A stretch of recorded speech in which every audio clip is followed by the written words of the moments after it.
Meio século, esse é o tempo que Dom Pedro II passa no governo.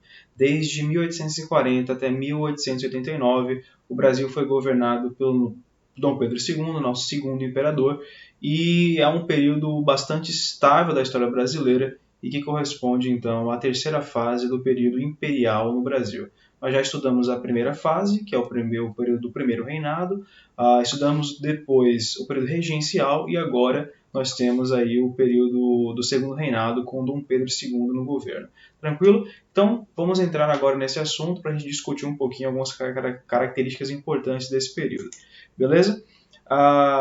Nós temos que o segundo reinado ele vai ser dividido em três fases: a consolidação, a conciliação e a crise. A consolidação corresponde ao período de 40 até 50, 1840 a 1850, em que nós temos o Dom Pedro II atingindo a maioridade. Lembrem-se, ele começou a reinar com 14 anos por conta do golpe da maioridade, mas ele ainda não era um adulto. Então é aquele momento em que o Dom Pedro II ainda está no processo de se inteirar do que é que ele estava fazendo no mundo. Essa é a verdade.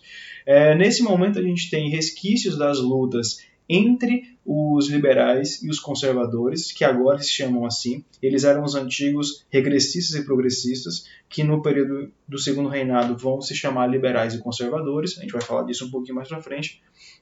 A segunda fase, ela é a fase da conciliação, ela está entre 50 e 70, corresponde a um período extremamente estável do período do Império. Então, nesse momento nós temos a expansão da lavoura cafeeira, nesse momento nós temos a chegada dos imigrantes europeus para o Brasil, temos várias coisas, a lei de terras, a lei inglesa que proibiu o tráfico de escravos no Atlântico. Então a gente vai falar disso com mais calma até mais para frente. A terceira fase é a crise, que ela então vai de 1870 até 1889, que corresponde a todos os elementos que somados criaram as condições necessárias para que nós tivéssemos no Brasil um golpe republicano em 1889, onde então Dom Pedro II vai ser afastado do governo e um marechal do exército, Deodoro da Fonseca, aquele mesmo que estampa as moedinhas de 25 centavos, ele então vai assumir o governo no Brasil, tornando-se o primeiro presidente da história republicana do nosso país e iniciando então a partir daí o próximo período e último no qual nós vivemos ainda, que é a história do Brasil República, mas que isso vai ser assunto para um próximo vídeo, beleza? Quando nós então analisamos o princípio do período imperial no Brasil, nós observamos que dois grupos vão disputar o poder, são os liberais e os conservadores. Os liberais são profissionais liberais urbanos, latifundiários ligados à produção, para o mercado interno, são as áreas mais novas da economia brasileira. Os conservadores, normalmente você vai encontrar eles ligados às áreas que tradicionalmente, desde o primeiro império, desde a colônia, sempre foram os carros-chefes da economia brasileira. São grandes latifundiários, pessoas ligadas à burocracia estatal, pessoas latifundiários que exportavam para o mercado externo, então eles dependiam muito mais da flutuação dos preços no estrangeiro. Tranquilo. Os liberais e conservadores, eles na verdade são uma reagrupação, um reagrupamento, nem sei se a palavra reagrupação existe, se não existe inventei agora, mas é um reagrupamento dos antigos progressistas e regressistas do período regencial. Lembra aquele grupo que se formou depois do ato institucional de 1834? Alguns então queriam que o ato institucional continuasse, o ato adicional continuasse, eram os progressistas, e os regressistas queriam que ele fosse retirado. Então, quando o Dom Pedro II assume o governo, esses dois grupos eles agora migrarão para o que nós chamamos de liberais e conservadores. Tranquilão?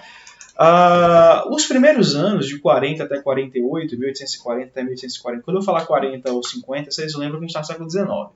Então, os primeiros anos, esses que vão de 40, no momento em que o Dom Pedro II ele acessa o governo, ele se torna imperador, até 48, quando nós temos, por exemplo, a Revolução Praieira em Pernambuco, que vai ser a última revolta, a última grande revolta que vai brigar contra o governo central, algumas coisas vão acontecer e é um período um tanto tumultuado nesse conflito aí entre liberais e conservadores.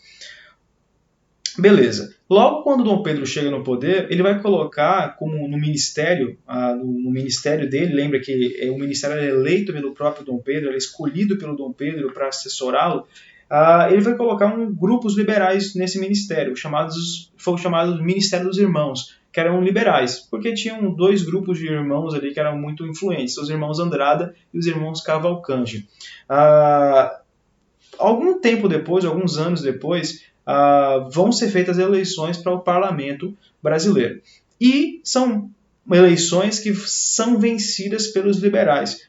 Porém, as eleições, como infelizmente no nosso país isso é um tanto comum, as eleições foram acusadas de serem eleições forjadas, porque em muitos momentos nós tivemos os liberais se utilizando de todos os métodos possíveis que vocês imaginarem para conseguir coibir a votação e para conseguir enfim, impedir alguns eleitores de votar, obrigar outros a votar em candidatos favoráveis aos liberais. Então, foi uma eleição que foi eivada de denúncias, de todas as formas possíveis. Por isso, quando então ocorre esse cenário de instabilidade muito grande, Dom Pedro II vai fazer uso do seu poder de imperador e vai dissolver esse ministério de liberais e vai colocar no poder um ministério formado por conservadores. Logo de cara, os conservadores eles vão começar a aplicar certas medidas que são importantíssimas e que nos ajudam a entender o que foi o período do Segundo Reinado. Foi um período de centralização política, foi um período onde as províncias tiveram pouca autonomia e a União teve bastante poder. Então, olhe só algumas das coisas que fazem esse ministério conservador logo quando eles chegam no poder, ainda nessa fase de conciliação, de consolidação, perdão. Nós temos aí a reformulação do Código de Processo Criminal. Lembra que o Código de Processo Criminal, que havia sido instituído durante o período regencial, ele dava uma série de liberdades para o Poder Judiciário local, principalmente os chamados juízes de paz, que naquela época faziam uma série de coisas dentro das localidades, dos municípios, e essa reformulação, essa reformulação ela visava tirar desses caras poder que eles tinham. Por quê? Porque nesse momento a eleição e a chegada ao poder dos juízes de paz ela era muito fortalecida pelos interesses locais das elites, os chamados coronéis. Então, retirar desse grupo, do grupo judiciário local, poderes significava fazer com que esses poderes fossem então deslocados para a União e você então centralizava o poder em torno da União.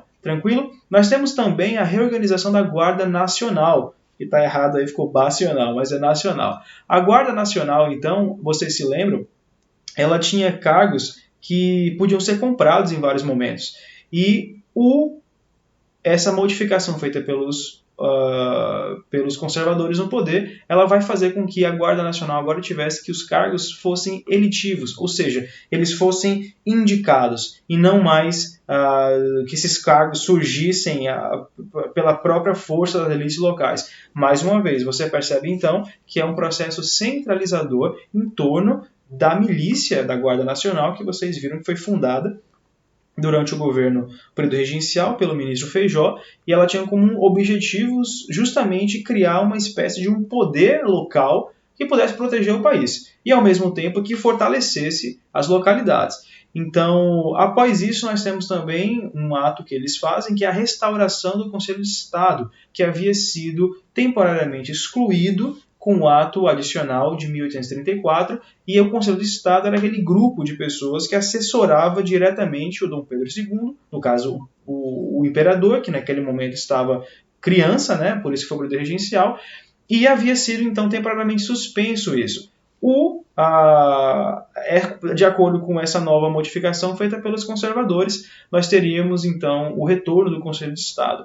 E foram marcadas novas eleições parlamentares para o ano de 1842, que foram eleições vencidas pelos conservadores, também uma eleição recheada de denúncias, mais uma eleição do cacete, né, como eles chamavam na época, que era uma eleição que o voto não era nem de longe um voto feito com a vontade da pessoa. Ele muita pressão, muita coerção na hora do voto e por aí vai. Nesse momento, em 42, quando é eleito um parlamento com maioria conservadora e que obviamente elegeria acabaria caindo em ministros, num ministério conservador também, ocorrem algumas revoltas localizadas e de rápida duração em Minas, São Paulo, movimentadas e feitas pelos liberais. Essas revoltas vão ser rapidamente contidas pelo governo central e nós então passamos a entrar a partir daí, a partir de 1850, na fase da conciliação. Passamos agora à fase da consolidação, como eu acabei de falar para vocês, o momento em que os embates entre esses dois grupos, liberais e conservadores, que vinha desde o período regencial, eles se fortalecem um pouco, se alternam no poder em vários momentos, terminando com algumas revoltas liberais localizadas em algumas cidades de Minas e São Paulo, que o governo federal, então, age muito rapidamente. Em uma delas, inclusive, participava o ministro Feijó, aquele mesmo que criou a Guarda Nacional em São Paulo. Vamos então. Em 48, o Dom Pedro II ele vai instituir uma espécie de um regime parlamentarista, algo muito parecido com o que acontecia na Inglaterra do momento. Só que a diferença é que nesse sistema parlamentarista, que ficou conhecido como parlamentarismo às avessas, porque ele era completamente o contrário do que acontecia no parlamentarismo inglês, que em tese era um modelo para o mundo de parlamentarismo naquele momento, é que o poder legislativo ele estava subjugado ao poder executivo. Quando no parlamentarismo o que acontece é o contrário, é o legislativo que ele então oferece certos limites para o executivo. Vocês entendem? Vocês lembram que o parlamentarismo surge inclusive como uma forma de conter o poder dos reis na Revolução Inglesa. Beleza? No Brasil, não. O imperador seria uma peça central nas decisões políticas do momento. Olhem, por exemplo, com esse gráfico. No parlamentarismo inglês, o rei ele reina, mas ele não governa. Então você tem eleições, o povo vota num parlamento. E esse parlamento, por sua vez, escolhe um primeiro-ministro. O primeiro-ministro ele é sempre o chefe de governo. O rei é só chefe de Estado. Ele representa o país fora, ele tem essa função de representar o Estado. Mas quem é chefe de governo para valer é o primeiro-ministro, porque ele foi eleito pelo parlamento, que por sua vez foi eleito pelo povo. Você percebe, então, uma supremacia do poder do povo em relação ao poder do rei. No parlamento às avessas do Dom Pedro II, a coisa era diferente. Porque era um imperador que podia nomear ou exonerar o primeiro-ministro, que por sua vez era indicado de acordo com membros do parlamento, e somente as eleições que eram indiretas e o voto censitário, que vocês se lembram, ou seja, só que podia votar quem tinha uma quantidade específica de dinheiro, é que permitia que o parlamento fosse renovado. Ou seja, o Dom Pedro II, ele herdando a cultura política brasileira que vinha desde Dom Pedro I, ele tinha o quê? A primazia do poder nas mãos dele. Ele podia exonerar o primeiro-ministro quando ele quisesse, ele podia adicionar outro, ele podia modificar o ministério. Enfim, era esse estilo de governo baseado no parlamentarismo inglês, porém com o rei tendo poderes que um rei inglês não tinha, ficou conhecido no Brasil como parlamentarismo às avessas, porque estava trocado tudo de cabeça para baixo. Tranquilo? E isso, então, é uma forma da gente entender esse momento. Uma das coisas interessantes para a gente pensar esse segundo período da fase do segundo reinado, da conciliação, é que as elites brasileiras, e nós já vimos isso, liberais e conservadores, eles não se diferenciavam tanto do ponto de vista econômico. Eles tinham, obviamente, interesses distintos a depender da atividade econômica para a qual eles se destinavam, mas, no geral, tanto liberais quanto conservadores, eles estavam unidos por um laço específico, manutenção do trabalho escravo e grandes latifúndios. Eu trouxe, então, essa frase que ela acaba nos explicando como é que foi esse período. Nada mais liberal do que um conservador na oposição e nada mais conservador do que um liberal no governo. Ou seja, nesse momento, essa noção que nós temos de conservador e liberal, ela é bastante efêmera. Ela é muito baseada no momento que a gente tem, quem está no poder, quem não está. Então, quando os liberais estão no governo, eles são bastante conservadores. Quando os conservadores não estão no governo, eles são bastante liberais. E a grande graça e a grande sabedoria, eu diria, foi do Dom Pedro II, porque é muito visível que uma das coisas que manteve esse período do segundo reinado pelo menos até a fase da crise, tão coesa e com bastante estabilidade, foi a habilidade que o Dom Pedro II tinha de fazer valer o seu poder, esse poder central que ele tinha. Então, sempre quando ele percebia, sempre quando nós temos, durante o segundo reinado, de alguma forma ou de outra, um grupo se sobressaindo ao outro, Dom Pedro II agia retirando esse grupo do poder, nomeando mais uma pessoa, para sempre manter um equilíbrio entre liberais e conservadores durante o segundo reinado. E isso, então, foi muito importante para a gente compreender, de uma forma ou de outra, os motivos que nos ajudam, né, a perceber por que esse momento da fase da conciliação, e é por isso que ela recebe esse nome conciliação, ela foi tão estável, digamos assim. Vamos lá, 1848. Enquanto na Europa nós estávamos tendo a Primavera dos Povos, lembra todas aquelas revoluções de natureza operária, trabalhadora, que vinham ali na Europa na contramão do que o Congresso de Viena queria, que era tentar restaurar o regime monárquico. Enfim, todo aquele contexto da Primavera dos Povos, ele vai reverberar no Brasil em Pernambuco. Pernambuco, de novo, né, os pernambucanos, como sempre, bastante arredados. Pela terceira vez, nós temos em Pernambuco, na região de Recife e Olinda, revoluções de natureza liberal que buscam tentar se afastar do governo central e criar um regime federalista naquela região. Então, as causas da Revolução Praieira são várias. Concentração fundiária na mão de poucas famílias, que por sua vez também tinham bastante influência dentro dos partidos liberal e conservador ligados ao Dom Pedro II. Nós temos uma crise econômica na região. Nós temos então a última grande revolta do período separatista. É o último grande ato dentro do Brasil, digamos assim, que fecha aquele ciclo de revoltas e revoluções que nós vimos no período regencial, que desde antes disso um pouquinho, desde 1817, que buscam desconfigurar, desmembrar alguma parte do Brasil e criar então uma república nova, um regime federal, e por aí vai. É a última. Depois disso, nós teremos um Brasil que realmente já vai estar consolidado do ponto de vista territorial. Por isso que eu disse, sempre digo e repito em outros vídeos, que a construção do que nós conhecemos como Brasil, ela acontece no século XIX. Justamente por isso, que é onde cessam todos os conflitos de natureza separatista, então nós temos uma adequação, digamos assim, um conformismo em relação ao que tinha sido o Brasil. O Brasil ia ser aquilo mesmo, um país grande, de dimensões continentais, e não tinha outra coisa para fazer em relação a isso. Nós tínhamos então como líderes da Revolução Praieira o Pedro Ivo, Abreu Lima, todos jornalistas, pessoas influentes dentro dos grupos liberais da região.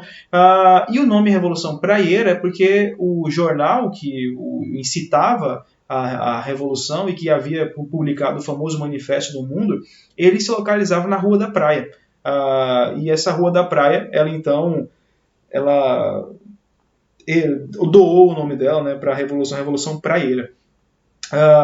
O estopim da coisa foi quando no jornal Diário do Povo, Diário Novo, foi publicada um documento chamado de Manifesto ao Mundo, que pregava a volta universal, a liberdade de imprensa, a abolição da escravidão, a proclamação de uma república naquela região, a nacionalização do comércio, direito ao trabalho e, obviamente, questionando o poder central e total do poder do Dom Pedro II. Tranquilo? A Revolução Praieira, ela começou nas regiões centrais de Pernambuco, Recife e Olinda, ela então se espalhou por outras regiões do litoral pernambucano e avançou para outras cidades importantes do interior de Pernambuco. O ataque, né, a reação do governo imperial foi muito rápida, foi muito intensa, e num primeiro momento as cidades do litoral foram dominadas e continuou então uma área de conflitos, né, de guerras de guerrilha naquela região interior do estado de Pernambuco, mas que logo perdeu força também. Tranquilo? Vamos então falar de economia do período do segundo reinado. No segundo reinado nós teremos a consolidação para valer, fechada, do Brasil enquanto um país exportador de gêneros primários, com algum ensaio muito rápido de uma tentativa de industrialização a partir de 1850. O principal desses produtos foi o café. Professor, mas o café está aparecendo agora? Tá. O café não é um gênero que vocês se lembram que nós citamos durante o período colonial. nem durante até o início do século XIX, não é. Até então ele era utilizado, plantado muito assim endemicamente, digamos, em algumas regiões para consumo próprio, mas não havia ainda um potencial econômico externo para o café. Só que, de repente, em um processo gradual, mas relativamente rápido, a Europa começa a demandar bastante café. E a gente pode, né, fazer uma análise social a partir do momento que a segunda revolução aparece, a segunda revolução industrial, e que nós temos cada vez mais o homem preso, o ser humano ligado ao tempo da máquina. Então você não tem tempo para dormir quando você quer. As bebidas de natureza energética ou de natureza, sei lá, as de natureza, né, que te deixa elétrico, elas passam a ter um peso muito maior dentro da economia, e é aí que o Brasil começa a perceber o potencial desse grão moído para a sua economia. Esse quadro é um quadro do Cândido Portinari, eu trouxe ele para a gente dar uma analisada, que a gente percebe claramente, primeiro, o trabalho dentro das lavouras de café é um trabalho escravo. Segundo, olhem no fundo que são vários pés de café, então é uma monocultura de plantation, digamos assim, para exportação. Por que esse quadro é tão interessante? Porque ele nos mostra, primeiro, a composição dos trabalhadores, dos cafezais, num primeiro momento, todos africanos, e ao mesmo tempo ele nos mostra essa proeminência do Brasil para o trabalho, para produtos, para grandes plantações de produtos de plantation, né, para exportação. E é a cara do Brasil no século XIX, e por que não hoje ainda, né? Nós só trocamos café por soja, talvez. O café, então, vai ser o principal produto de exportação. O mercado consumidor Europa, Estados Unidos, tem um alto valor inicialmente. O Brasil chega a momentos em ser responsável por 60%, 50% da produção de café mundial. O solo do interior de São Paulo, das regiões do Rio de Janeiro, ele era bastante favorável, chamada Terra Roxa. O clima também era muito favorável. E a região sudeste, então, ela vai ser a principal região produtora de café no Brasil nesse momento. Nós vamos ter, então, como consequência disso, desenvolvimento de transportes, estradas de ferro, dos portos. Porto de Santos, por exemplo, vai se transformar num porto de dimensões internacionais a partir disso. Nós temos desenvolvimento da comunicação, com o telégrafo, o telefone que vai aparecendo. O século XIX é um século bem interessante, é um século onde a fotografia começa a ficar muito mais popular. Pela primeira vez nós podemos trazer para vocês fotos, né, do período. Mais uma vez, uma plantação, uma monocultura com trabalhadores negros. E é o momento em que nós temos os efeitos da chamada Segunda Revolução Europeia Industrial, e ele começa a chegar no Brasil também. Então, estradas de ferro, portos, telégrafo, telefone, e o desenvolvimento também de atividades urbanas paralelas por conta disso. Então, surgem bastantes bancos, indústrias nas regiões das grandes cidades do Sudeste Paulista, o comércio também se dinamiza. Então, a partir de 1850, transformações significativas na economia brasileira vão acontecer. Essa, por exemplo, é a primeira locomotiva do Brasil até então. Ela fiz na frente número 1. Então, a economia brasileira, o café, a gente pode desenhar essa cruz e perceber que o café ele era uma economia latifundiária, baseada na terra, era uma economia monocultora, ou seja, era uma única cultura que se plantava e destinada ao mercado externo, era um trabalho baseado no trabalho escravo e tinha como objetivos o quê? A exportação. O café, então, ele vai ser a grande base da economia brasileira. Você tinha o Brasil existente em cima da base do café, digamos assim. Esse, por exemplo, é um rótulo, né, uma propaganda francesa do café do Brasil. Então está escrito ali: nenhum café é superior ao café do Brasil. E, enfim, o café brasileiro ficou muito famoso fora. As regiões de plantio, as regiões de expansão da cultura cafeira no Brasil, elas se deram em duas regiões bem específicas. A primeira é no Vale do Paraíba, que vai pegar um pedaço de Rio de Janeiro e um pedaço de São Paulo, e a outra, posteriormente, que é a segunda fase, é no Oeste Paulista. Elas têm diferenças muito interessantes. Primeiro, o Vale do Paraíba, Rio de Janeiro e São Paulo, é a primeira zona de cultivo. E tem o início desse processo de cultivo do café se remete ainda ao século XVIII, como eu falei, em regiões muito delimitadas. Os latifúndios do Vale do Paraíba, eles eram latifúndios escravistas tradicionais, digamos assim. É como se você pegasse as fazendas do período colonial e simplesmente aplicassem aquela forma tradicional dentro do contexto do plantio do café. Não tinham inovações técnicas e vai ser a principal forma de plantio de café no Brasil e a principal forma de relações de trabalho também dentro desse processo de plantio de café até a década de 60, 70, quando nós temos a interiorização, novas zonas de plantio de café no oeste do estado de São Paulo, que então é a segunda zona de cultivo, que vai ter o processo de início das primeiras fazendas a partir do ano de 1850. Quais são as diferenças do oeste paulista para o Vale do Paraíba? Primeiro, tecnologicamente era muito mais avançado. Digamos assim, a racionalização da produção ela era levada muito mais a sério. Nós temos a introdução do trabalho de imigrantes paralelos ao escravismo, que já começava a decair, nós vamos estudar isso, e a grande inovação, eu diria, é que o Oeste Paulista está muito mais modernizado dentro de um contexto da modernização do século XIX do que o Vale do Paraíba. E o Oeste Paulista, então, em pouco tempo, a partir da década de 60, 70, vai suplantar o Vale do Paraíba e se tornar a região mais rica e produtora de café, então localizada em São Paulo. Isso é importante para a gente lembrar, porque é a partir desse processo que nós vamos ter a formação de elites cafeeiras em São Paulo, que quando nós começarmos a estudar período republicano no Brasil, vocês vão ver como as elites de São Paulo eram poderosas dentro do jogo político brasileiro, por conta da riqueza que trouxe essa região a partir do café. Mais uma vez, temos aí o avanço do café. Observem como a região inicialmente era no litoral, próximo ali do Rio de Janeiro, e um pedaço bem pequenininho de cidade de São Paulo. E logo essas zonas de plantio de café vão se expandindo ao longo do século XIX por todo o Vale do Paraíba e depois para o Oeste Paulista, que é essa região em roxo e em verde, que ela é a última e, como eu falei, tinha uma forma de se plantar muito mais racionalizada. O açúcar, que nós estudamos por muito tempo, ele vai enfrentar uma decadência muito grande dentro do sistema econômico brasileiro. Primeiro, porque existia uma concorrência externa muito forte. Vocês se lembram que desde o século XVIII que o açúcar brasileiro começa a enfrentar a concorrência do açúcar fabricado nas Antilhas pelos holandeses.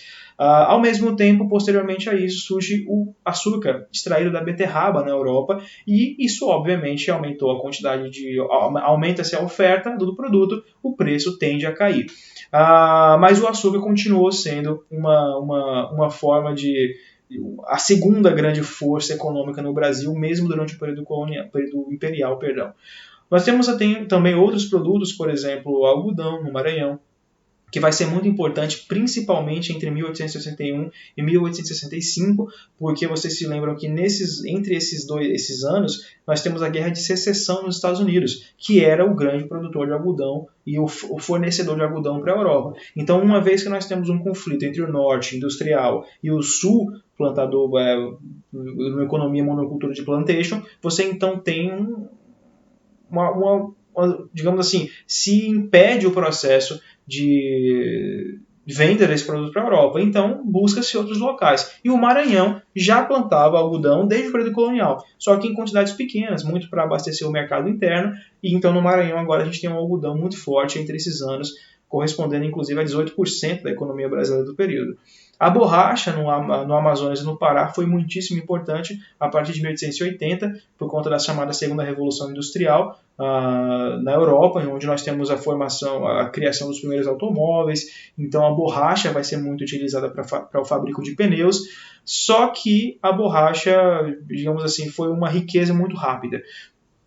Os seringais da Amazônia, eles são seringais nativos, então existe toda a dificuldade de você então plantar, de você extrair, o fato de ser uma região muito, digamos assim, muito na época, né, sem muita estrutura logística, então tudo isso encarecia o produto final.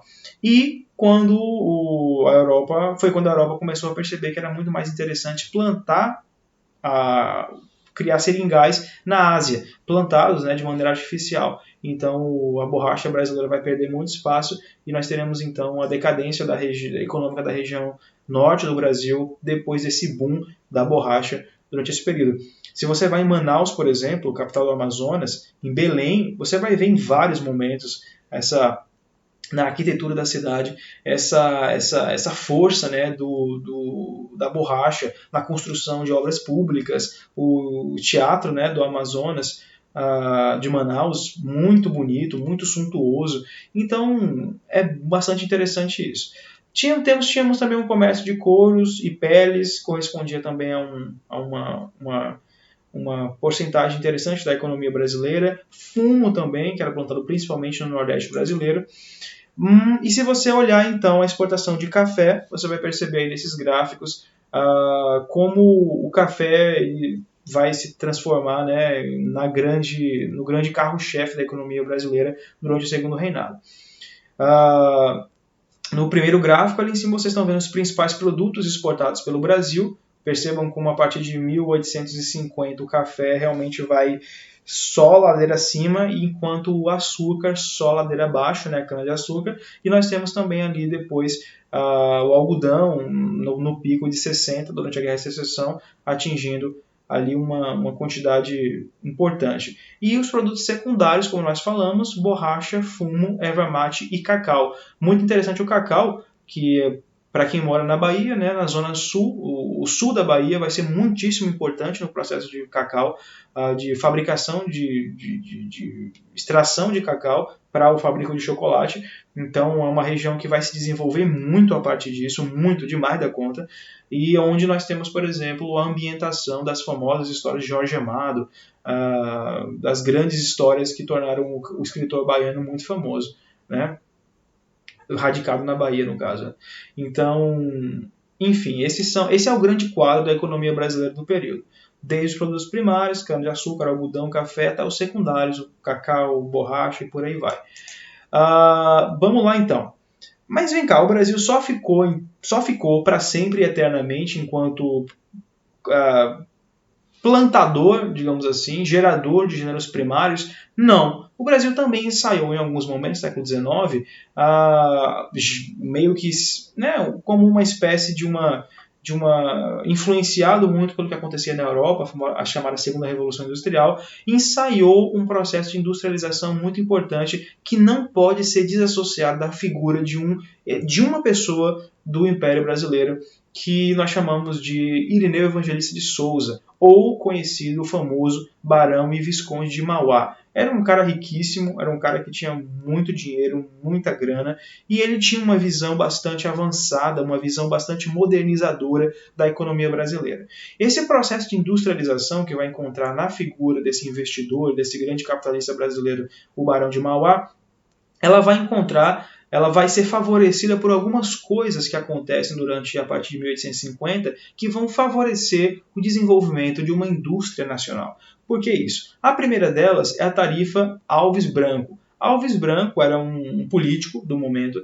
Ele vai propor que os produtos externos, produtos importados, eles recebessem um tratamento e uma quantidade maior de impostos por conta de virem de fora.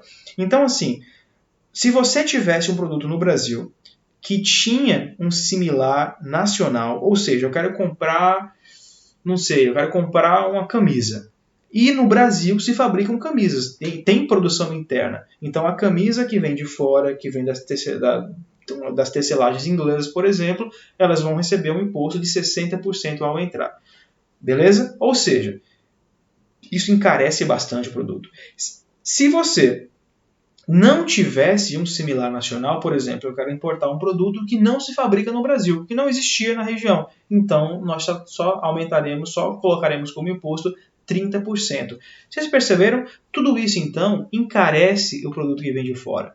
E, obviamente, por encarecer o que vem de fora, vai o quê? Gerar um estímulo involuntário, mesmo que involuntário, para a economia, para a indústria nacional. Porque a indústria nacional vai se sentir mais, eu não vou dizer nem fomentada, mas vai se sentir obrigada a começar a fabricar aqueles produtos, porque o preço do que vem de fora é tão caro que você não tem como comprar, a não ser que você fosse muito rico e quisesse realmente comprar. Vocês percebem? Então a tarifa Alves Branco ela vai gerar esse estímulo involuntário na economia industrial brasileira, quando ela então encarece produtos que vêm de fora, fazendo com que algum capital fosse então investido nesse processo no Brasil, para que a gente conseguisse ter esses produtos fabricados aqui mesmo.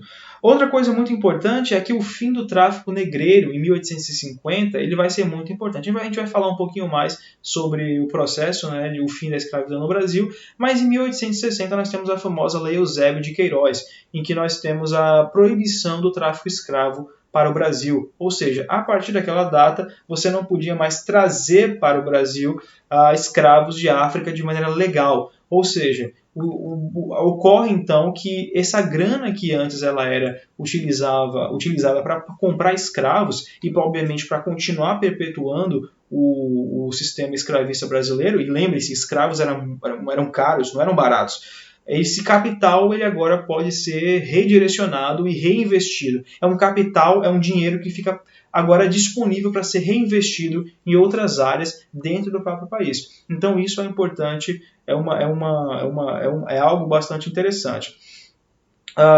Esse surto industrial que vai acontecer principalmente na área têxtil, de fabricação de produtos têxteis, tecidos, e principalmente ela vai favorecer o mercado interno e ser muito forte nos chamados bens não duráveis, ou seja, bens de uso, produtos para casa, roupas, enfim.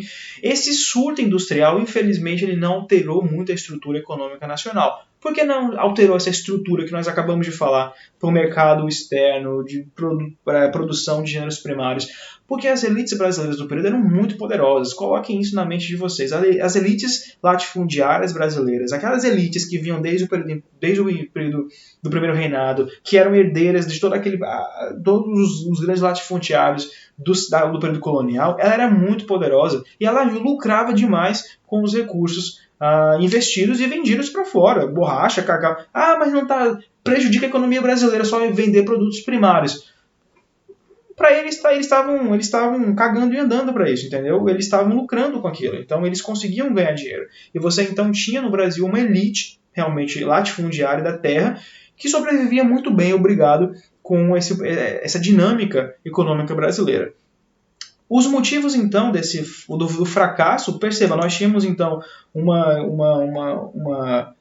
eu posso colocar, um estímulo muito grande externo, nós tínhamos pessoas dentro do Brasil realmente interessadas em fazer a coisa acontecer. Barão de Mauá, por exemplo, como eu falei, não cheguei a falar isso, foi o cara que pensou, por exemplo, as primeiras estradas de ferro no Brasil, foi um cara que pela primeira vez pensou um telégrafo, um cabo submarino que unisse o Brasil à Europa. Então, assim, era um cara muito à frente do seu tempo. Era como se você pegasse um cara com uma mente capitalista europeia e trouxesse para um Brasil de latifundiários. E obviamente que isso então não vai render aqui, porque não vai ter apoio por parte do governo, você vai ter uma sabotagem muito grande por conta dos latifundiários que viam nesse novo modelo industrial que poderia ser implantado uma diminuição dos seus lucros e obviamente a concorrência inglesa, que era muito forte. Obviamente para os ingleses isso não favorecia nem um pouquinho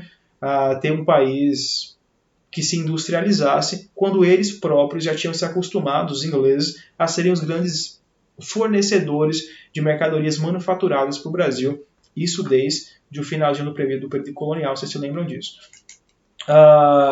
Vamos pensar aqui então nas modificações sociais e urbanas durante o segundo reinado. Crise do escravismo, a imigração europeia e a construção de uma nacionalidade para o Brasil e a lei de terras, que é muito importante para a gente entender por que o nosso país é tão desigual do ponto de vista fundiário. Vamos lá, a crise do escravismo. Em 1845, os ingleses o parlamento inglês vai aprovar uma lei chamada de Bill Aberdan. Essa lei ela vai simplesmente dizer o seguinte: olha, nós ingleses, enquanto polícia do mundo, nossos navios poderão prender e abater, se for o caso, qualquer tipo de navio que se encarregue de tráfico de escravos que nós encontrarmos no Atlântico. Por que isso? Mas os ingleses são tão bonzinhos, os ingleses são tão maravilhosos. Sim, a gente tem que deixar um pouco essas ideias e pensar historicamente falando.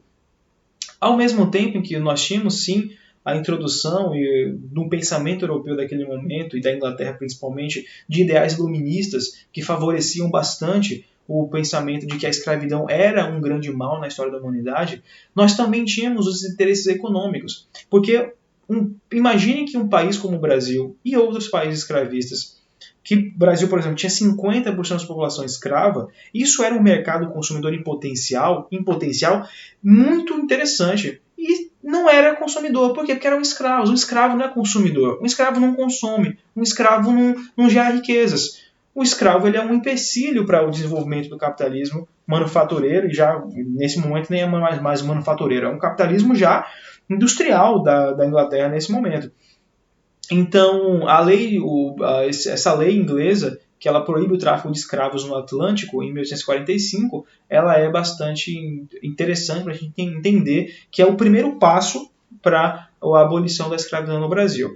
5 anos depois, sob pressão dos ingleses, lembre-se, os ingleses tinham um poder, digamos assim, diplomático em relação ao Brasil muito grande, vocês viram isso vinha desde sempre, desde o final do período colonial.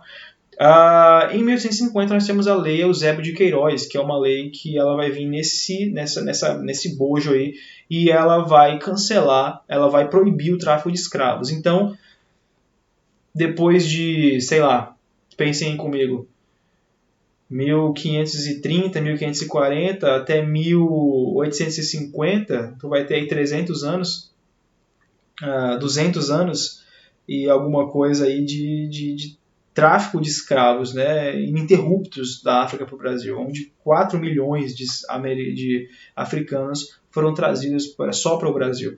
Então, o tráfico, então, ele oficialmente acabava. Obviamente que esse tráfico não vai acabar, acabou, não, ele acabou oficialmente. Mas você tinha ainda navios que entravam clandestinamente no Brasil com escravos, até porque o preço do escravo aumentou demais depois que o tráfico proíbe a venda de escravos. Por quê? Porque o escravo começa a rarear. É difícil mais encontrar, começa a ficar difícil encontrar escravos para o Brasil. Quando isso acontece, então, nós temos uma transferência, quando ocorre o fim do tráfico de escravos, uma transferência de escravos do Nordeste brasileiro para o Sudeste e Sul do Brasil. Por que isso? Porque o Nordeste brasileiro, que vocês se lembram que foi o grande carro-chefe ao longo da economia brasileira do período colonial, e que baseava-se no trabalho escravo para a plantação de algodão, para a plantação de cana-de-açúcar, principalmente, por conta da decadência desses gêneros, é muito mais interessante que esses escravos sejam vendidos e sejam transferidos para a região sudeste e sul do Brasil, que obviamente estavam num surto por conta econômico por conta do café. Então, ocorre a partir desse momento um grande tráfego interprovincial entre províncias do Brasil, principalmente entre as províncias do Nordeste e do Sudeste do Brasil. E o preço dos escravos aumenta bastante, muito. Olhem esse primeiro gráfico que eu trouxe para vocês. O tráfico interprovincial. Olhem como, em 1865, a quantidade de escravos no Brasil não era tão diferente entre Nordeste e Sudeste. Só que observem como esse número começa a diminuir em verde até 1865 e até o final, até a abolição, e em contrapartida, no Sudeste, ao invés de diminuir, mesmo já acabando o tráfico de escravos, ele ainda aumenta ali até 1875 e aí sim começa a sua decadência. Porque é isso, o tráfico interprovincial.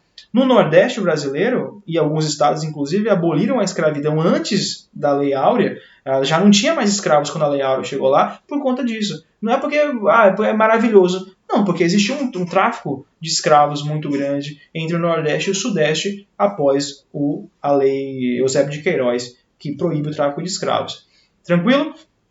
E ali nós temos, no segundo gráfico, o comércio de escravos mesmo no Brasil. Observem como existe ali uma oscilação até 1845, mas sempre uma quantidade constante de escravos. A partir do boom cafeiro no Brasil, olha a quantidade de escravos que são importados para o Brasil em milhares, o pico ali em 1848, e a partir de 1850, com a Lei Eusébio de Queiroz também, nós temos um descenso até que se zere esse tráfico.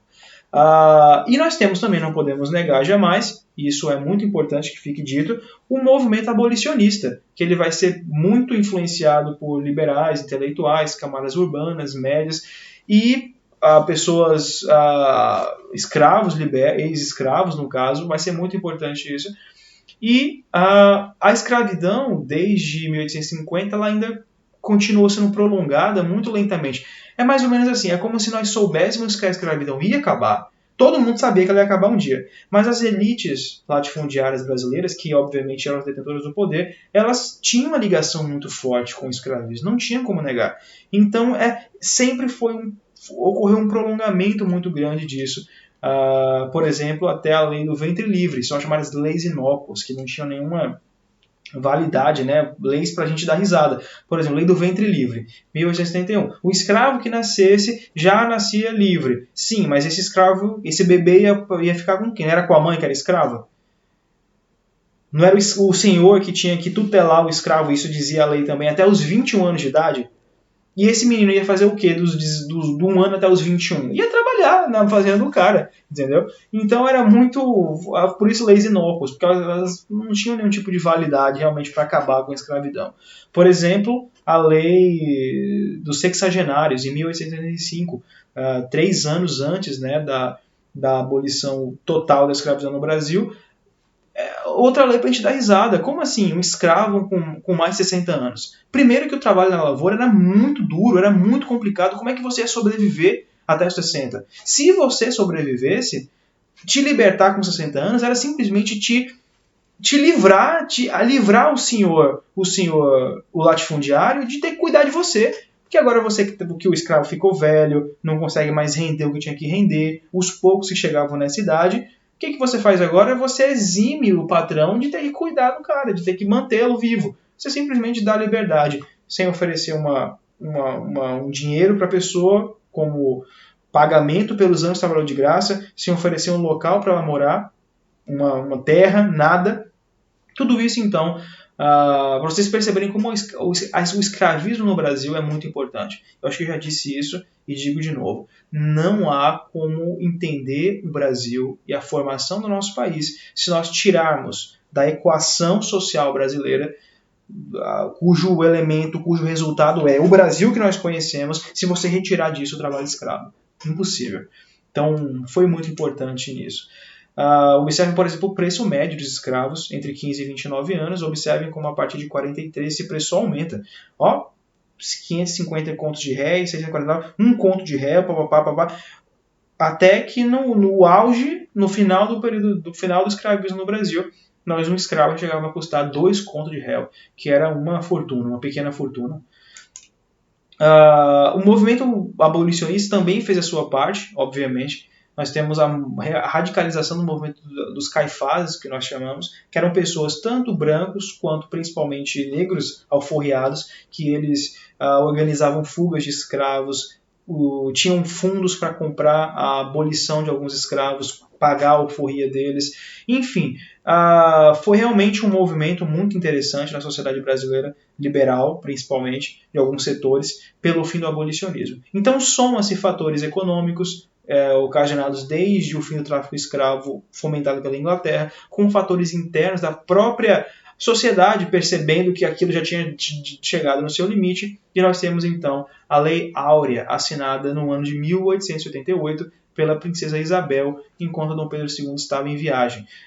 Que, infelizmente, isso é muito triste, simplesmente liberta os escravos sem oferecer para eles uma indenização. Ou seja, vocês trabalharam a vida inteira, não juntaram nada por isso e que fique por isso mesmo.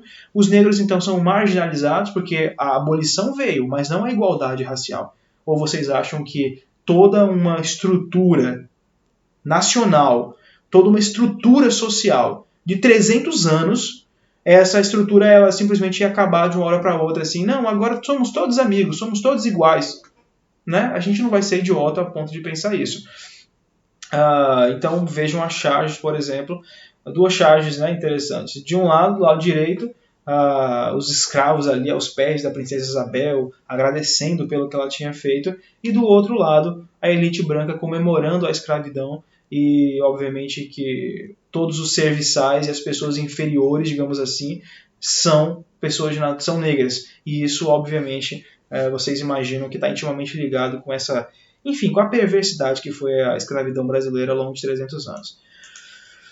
E aí, para vocês estudarem depois um resuminho feito pelo site História em Foco, que eu trouxe para a gente, e deixo claro os créditos dele, que resumem para a gente aí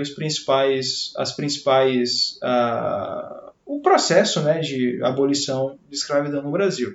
Desde ali da lei Bill Abernethy, que proíbe o tráfico de escravos no Atlântico, até a Eusébio de Queiroz, que proíbe o tráfico de escravos no Brasil, e depois a lei do ventre livre, sexagenários e por último a lei áurea.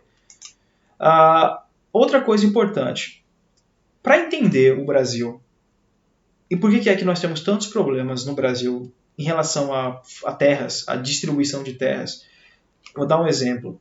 Para mim não me importa se você que está assistindo o vídeo aceita ou não aceita o MST. Se você acha o MST bonito ou não, se você concorda ou não concorda, o movimento sem terra.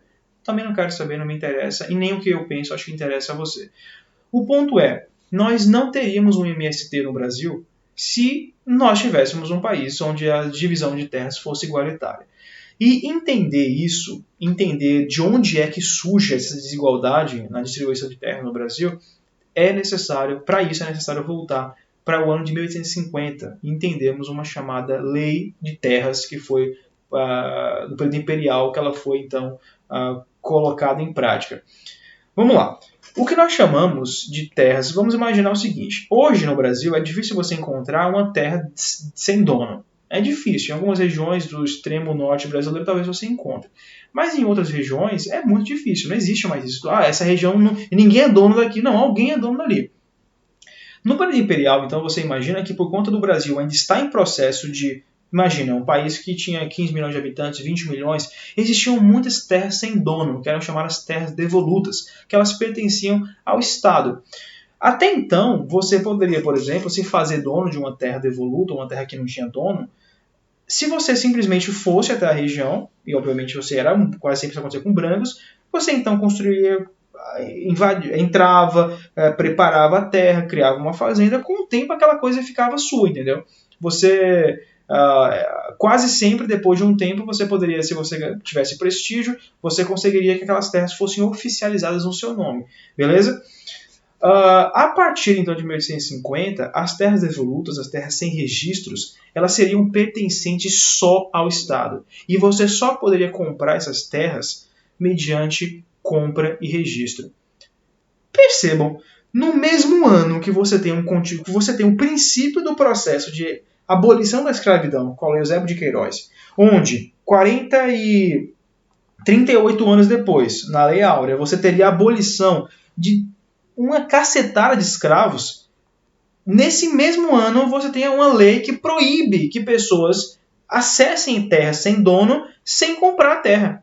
Você percebe? As consequências disso, então, é que pequenos proprietários de terra vão perder suas terras. Eles não têm mais como registrar, por exemplo, o processo. De que eu tinha entrado ali, ela é minha e tal. Não, você tinha que comprar do Estado a terra. Quem tinha dinheiro para comprar do Estado? Os grandes latifundiários de novo. Não esqueçam que essa lei foi aprovada pelos latifundiários. O parlamento brasileiro. Então,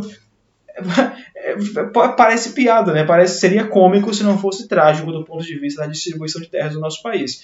Então, o que você tem é que pessoas pobres, mestiços na época, ou pequenos proprietários, ou posteriormente os escravos, eles não pudessem acessar a terra. Por quê? Porque você tinha que comprar do Estado a terra. E você não faria isso sem dinheiro se você fosse uma pessoa das classes mais baixas brasileiras. Quem podia comprar as terras? Os latifundiários, que já tinham muitas terras. Então é por isso que nós temos hoje no Brasil, por exemplo, 48% das terras férteis do Brasil, das terras realmente produtivas do Brasil, elas estão na mão de 1% de produtores. Você percebe? Metade das terras na mão de 1% de pessoas. E as demais são de pequenas propriedades, de poucos hectares, que se encontram aí e não tem uma potencialidade de produção muito grande. Então o nosso país carrega essa marca e a lei de terras é muito importante para entender esse problema nosso no trato com a distribuição de terras. Vocês já estudaram os Estados Unidos do século XIX. Façam um link entre a Lei de Terras de 1850 e o Homestead Act de 1862 nos Estados Unidos. Lembra? O de lá, o deles, todo imigrante que chegasse nos Estados Unidos e fosse para o oeste podia chegar nas novas terras encontradas, e aí depois de matar os indígenas, né, porque a gente não pode ignorar que a conquista do oeste americano foi feita numa massacre dessa população de indígenas, você poderia chegar, começar a se fixar na terra, e depois de 5 anos a terra pertencia a você. Aqui no Brasil, não. Aqui no Brasil a coisa foi completamente o contrário. Os pequenos proprietários são retirados do processo e a terra então fica na mão dos grandes proprietários. É por isso que se você faz uma viagem ao interior dos Estados Unidos, você percebe como lá a divisão de terras é muito maior. Você raramente vai ver gigantescas propriedades. Você vê sempre pequenas propriedades com uma quantidade boa de terras para produzir, que pertencem a uma família e que permanece naquela família por gerações. Enquanto no Brasil você faz uma viagem e encontra fazendas que pertencem a uma única pessoa, que você anda de carro 2, 3 horas e parece que a fazenda não acabou. E essas, então, isso é interessantíssimo para a gente perceber como é que existe uma diferença, né, na forma como se lidou com a terra os Estados Unidos e o Brasil. Temos também a imigração, que vai ser muito importante nesse momento, de diminuição do trabalho escravo no Brasil, que buscou-se fomentar a chegada no Brasil de imigrantes europeus para tentar substituir o trabalho escravo que começava a diminuir a partir do processo de fim do tráfico de escravos, mas que ao mesmo tempo tinha uma proposta muito interessante do ponto de vista racista, que era o branqueamento da população brasileira. Por quê? Nesse momento nós estamos vivendo um período muito forte de uma noção de caracterizar o que é o Brasil. E obviamente que existia ao longo desse momento muitas publicações, um pensamento do que nós chamamos de uma eugenia racial, que é você tentar controlar a cor da população ou a raça da população, e se pensava que trazendo brancos para o Brasil, imigrantes pobres, né, da Europa naquele momento, você então teria um processo de branqueamento da população brasileira, quando se você misturasse pessoas brancas nessa população africana, e os casamentos, enfim, você então tornaria a população brasileira mais branca, mais alva, e então mais europeia, nos padrões que a elite brasileira gostava. E isso foi favorecido principalmente pela situação econômica e social da Europa no momento. Lembrem-se que a Europa passava, no meio do século XIX, por um processo muito complicado de crises, de revoluções internas, né? Enfim, todo aquele contexto, aquele teatro que foi formado na Europa depois do Congresso de Viena ter apertado as cordas, tentar trazer de novo toda a monarquia absoluta para a Europa. Então você vai ter um conflito muito grande entre industriais, entre operários, e, enfim, a Europa, na metade do século XIX, ela está em convulsão social. E países como a Alemanha, como a Itália, eles eram países onde a população pobre branca aceitava com muita tranquilidade e via na vinda para o Brasil um novo mundo. Nós temos, por exemplo, deixa eu trazer cartazes, né, que nós vemos da propaganda brasileira na Itália, Alemanha, Japão, então todos mostrando o Brasil e as regiões do sudeste brasileiro. Percebam ali no primeiro mapa as rotas, né, da Europa para São Paulo, especificamente no Brasil. Enfim, o japonês apontando para o Brasil e dizendo o Brasil aqui é da hora para a gente ir e tal. E é nesse momento que nós temos essa migração muito forte. Os sistemas de migração para o Brasil, eles aconteciam de duas formas. Nós tínhamos o sistema de parcerias, que ele foi o primeiro sistema utilizado, que ele era o camponês europeu, o fazendeiro pagava a passagem dele e pagava enfim, os custos com a mudança para o Brasil. E, obviamente, com o tempo, esse imigrante ele ficava dependente do fazendeiro, porque ele devia mundos e fundos para o cara, e eventualmente era permitido uma roça pequena para o imigrante, né, para que ele pudesse, enfim, produzir para si enquanto trabalhava nos cafezais. E depois nós tivemos nesse primeiro processo, esse primeiro sistema de parceria foi um fracasso, e porque os latifundiários eles acabavam em vários momentos, isso é relatado, eles acabavam realmente sabe, oprimindo esses trabalhadores. Então eles passavam anos devendo para o cara, eles não recebiam o que eles tinham que receber, os salários que eles... Enfim, e aí várias denúncias foram acontecendo a ponto de países da Europa impedirem, por meio de leis, que ocorresse migração para o Brasil. Para vocês terem ideia, é migração para o Brasil.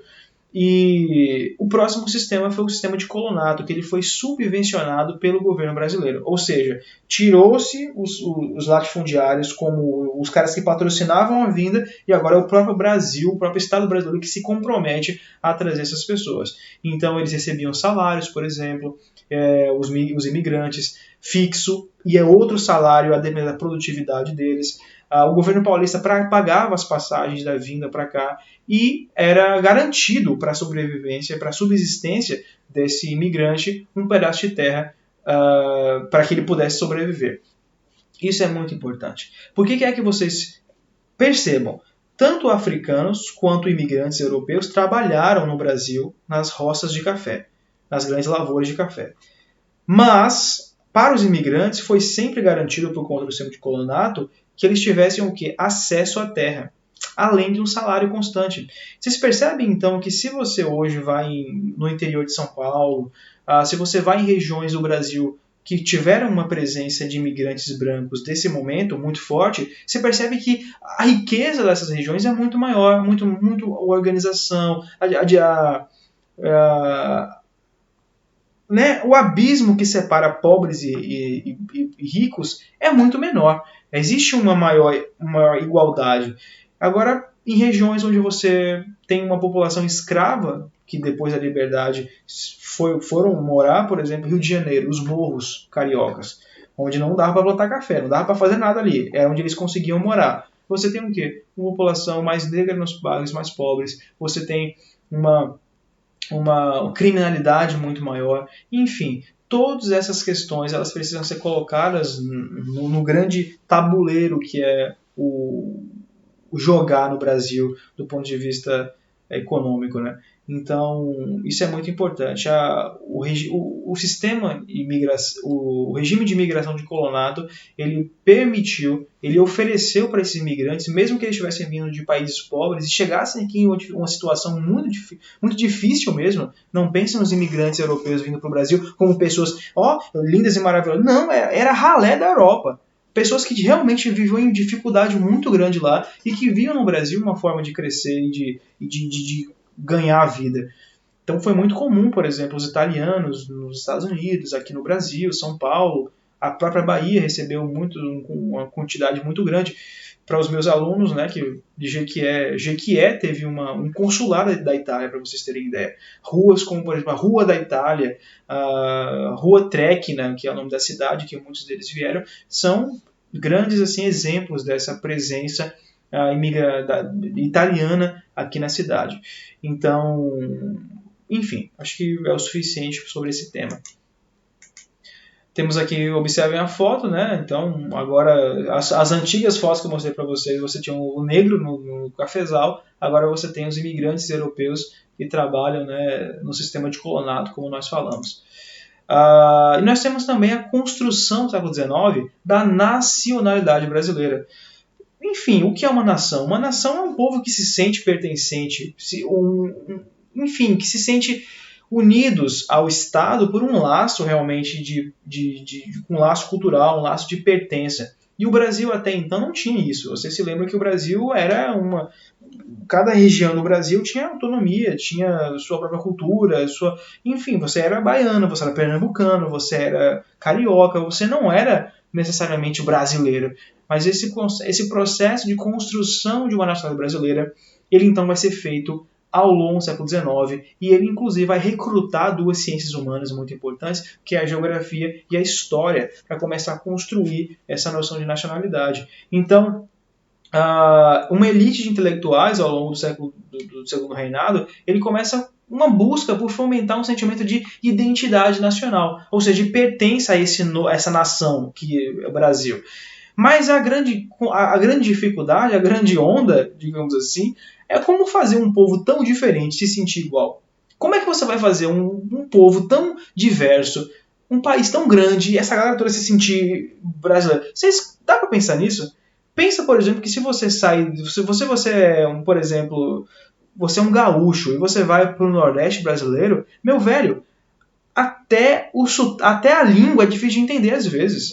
É difícil, porque tudo muda. Tanto pro de lá, que te escuta, quanto para você que escuta. Vai pro Manaus, por exemplo. Então, ao mesmo tempo que você vê a composição étnica mudando drasticamente de região para região, o sotaque mudando tanto ao ponto de quase virar um idioma secundário da região, nós ainda assim nos sentimos brasileiros e pertencentes a uma única nação. Então, eu sou brasileiro, nasci em São Paulo e moro na Bahia. Se alguma coisa acontece com o Acre lá longe, eu me sinto, né? Porra, tá fazendo uma coisa. Alguém invadiu, alguém atacou o Acre. Mesmo sendo distante, mesmo sendo longe, porque faz parte do meu país. Eu me sinto brasileiro. Isso é nação, isso é nacionalismo, isso é sentimento de nação. Então, algumas diferenças da época. 9% da população brasileira vivia dentro de zonas urbanas. 91% dentro de zonas rurais. Você tinha uma sociedade racista, elitizada. Observe isso. Esse é o Brasil que se formou ao longo do período colonial. É um Brasil onde você claramente tem uma pirâmide social muito grande. É um Brasil onde imagens como essa eram comuns. Entende?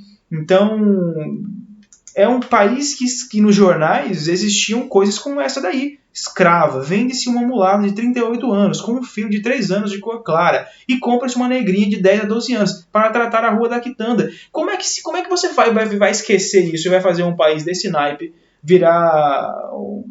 desenvolver um sentimento nacional?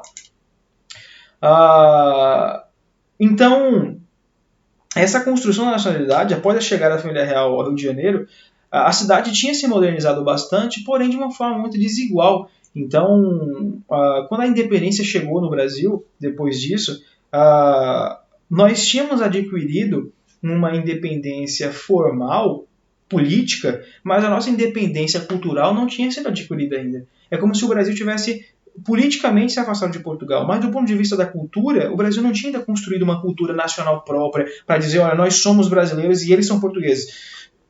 Não existia isso ainda. Então, é nesse momento, ao longo do período imperial, que nós temos, por exemplo, a criação das faculdades de Direito de São Paulo de Olinda, para criar um corpo de advogados formados no Brasil e não que precisassem sair e estudar, por exemplo, em Coimbra, que era um destino muito acessado pelos intelectuais brasileiros, Portugal. Em 38 temos a criação do IHGB, ainda durante o período regencial, durante o governo de Araújo Silva, se me falha a memória. Então, o IHGB é o pai do IBGE, era o antigo Instituto Histórico e Geográfico Brasileiro, que em 1840, no ano em que o Dom Pedro assumiu o poder, lançou um concurso. Que concurso era esse? Um concurso de História do Brasil. Olha o título do concurso: Como se deve escrever a História do Brasil? Como é que a gente vai escrever isso? Como é que nós vamos começar a contar a história desse país? Vocês percebem como a história é importante nesse sentido? E eu não falo que eu sou historiador, não. Eu falo para a gente entender como a história ela tem importância na formação de países, na criação de uma história nacional que faz com que as pessoas se unam. Porque se eu hoje me sinto brasileira, porque eu olho para a história do meu país e percebo que, embora a Bahia esteja longe do Rio Grande do Sul e longe do Acre, todos nós estamos ligados ao mesmo passado. Então eu me sinto pertencente a esse ambiente todo. Então, é nesse processo que nós temos a construção dessa nacionalidade brasileira. Então, qual foi desse concurso, quais foram as grandes ideias que se venceu, que venceram para serem agora os grandes títulos, as grandes faixas da nacionalidade brasileira? Primeiro, nós somos um povo miscigenado. Então, nós somos um povo formado de 3 raças, o índio, o branco e o negro. E nós, então, começamos a criar uma narrativa histórica que ela busca minimizar as desigualdades sociais, que ela busca atenuar essas desigualdades sociais e que ela acaba tentando criar dentro da narrativa histórica. Veja, uma coisa é o que aconteceu na história, a outra coisa é o que vai ser contado disso. A outra coisa é a visão que o presente tem do passado sobre o passado. Então, nesse século XIX, os intelectuais que começam a contar a história brasileira, eles vão tentar minimizar isso. Então, é como se todo o passado agressivo contra os indígenas, todo o passado escravista contra os povos africanos que ainda aconteciam, eles vão sendo atenuados para se criar uma ideia de um paraíso, de um ambiente onde 3 raças se desenvolveram com muita tranquilidade: o negro, o branco e o indígena. E quem é o brasileiro? O que é o brasileiro? O brasileiro não é português. O brasileiro, ele é fruto dessa miscigenação e então nós somos felizes por isso. Brasil, feliz, parabéns, legal. Bem, essa foi a ideia. O romantismo, vocês estudam isso em literatura, ele vai surgir no Brasil justamente para, nesse momento, basicamente, e para forjar uma arte nacional, uma identidade nacional a partir dessa arte, principalmente da literatura. Então nós temos, por exemplo, o José de Alencar, que vai escrever Iracema, o Guarani. Quem já leu o Guarani, olha como o Peri, que é o índio, né, ele é narrado. O Peri é praticamente um herói grego. Entendeu? Ele está completamente dentro dos moldes da branquitude, da história europeia. Então, inclusive, percebam como no Guarani também existe uma oposição muito grande entre o Peri, que ele é tupi-guarani, e os aimorés, que são bárbaros e brutos e horríveis, e eles são os bárbaros de fato. Mas os tupis não. Os tupis, que foram os povos que tiveram contato com os portugueses logo no primeiro momento, que habitavam no litoral, eles não. Eles eram realmente perfeitos deuses gregos e puros e maravilhosos. Enfim, temos o Gonçalves Dias também, com o poema Navio Negreiro, que surge para engrandecer aquele processo e, ao mesmo tempo, questionar também por meio daquele poema Navio Negreiro. Nós temos, por exemplo, o Joaquim Manuel de Macedo com a Moreninha. Então, quem é a Moreninha? A Moreninha é uma mulata maravilhosa, ela é a cara do Brasil, não é? Ela é aquela mistura, ela é aquela coisa que encanta. Então, isso é muito interessante. Beleza? Nós temos também, muito interessante nesse primeiro momento, a política externa brasileira, que ela vai estar intimamente ligada com, primeiro, problemas que nós tivemos diplomáticos com a Inglaterra e também problemas que nós tivemos com a influência brasileira nos países do Cone Sul da América do Sul, ou seja, Uruguai e Argentina e Paraguai. Beleza?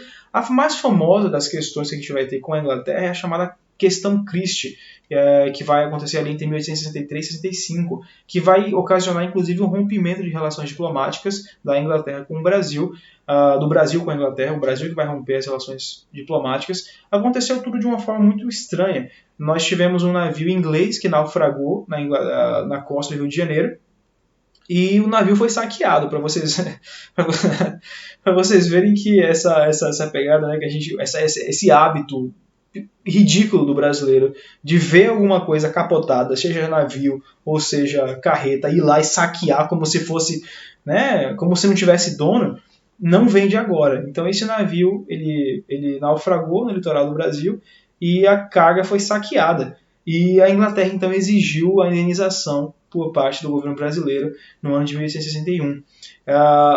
O Brasil se negou inicialmente. Num primeiro momento, enquanto ainda existia treta por conta dessa primeira questão, alguns marinheiros ingleses, militares, eles foram presos no Rio de Janeiro porque estavam fazendo baderna na rua durante a noite, beberam demais, enfim, encheram a cara e estavam ali curtindo e tal, e eles foram presos.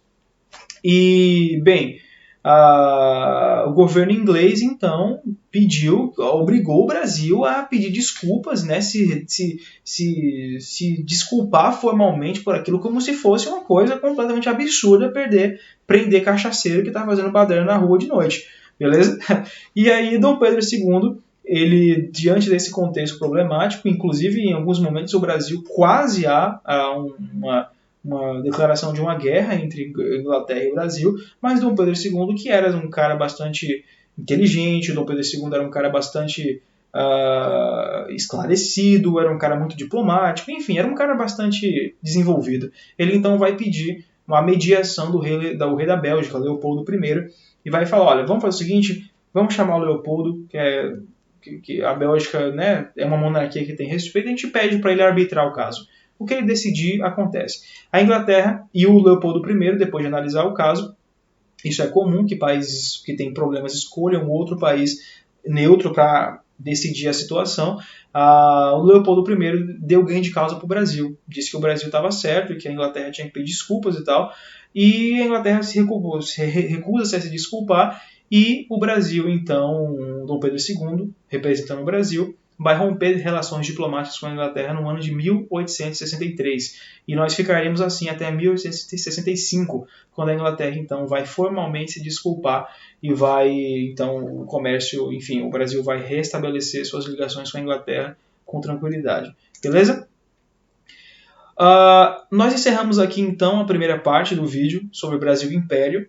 Hoje o vídeo já ficou bastante longo, mas enfim, a gente, para abordar com muita clareza e tranquilidade esse período, a gente tem que falar sobre as coisas nos mínimos detalhes. A parte 2 do vídeo nós falaremos sobre a crise geral do Império. Nós estudamos até agora a fase da conciliação, a fase da consolidação, e a fase da conciliação. Então, na fase da consolidação, temos Dom Pedro I chegando e controlando os ânimos exaltados, tanto de liberais quanto de conservadores, e posteriormente a isso, nós temos a crise, a fase da conciliação, que é onde nós tivemos, né, aquele momento de bastante tranquilidade, de uma relativa estabilidade no Brasil do momento. Tudo isso vai começar a desmoronar e a acabar a partir da década de 70, quando nós temos a crise geral do Império, culminando com um golpe republicano de 1889. Mas esse é assunto para a próxima aula. Beleza? Agradeço quem assistiu até agora. Qualquer dúvida, manda uma mensagem, manda um e-mail, enfim, deixa um comentário no vídeo que eu vou responder o mais rápido possível. Beleza?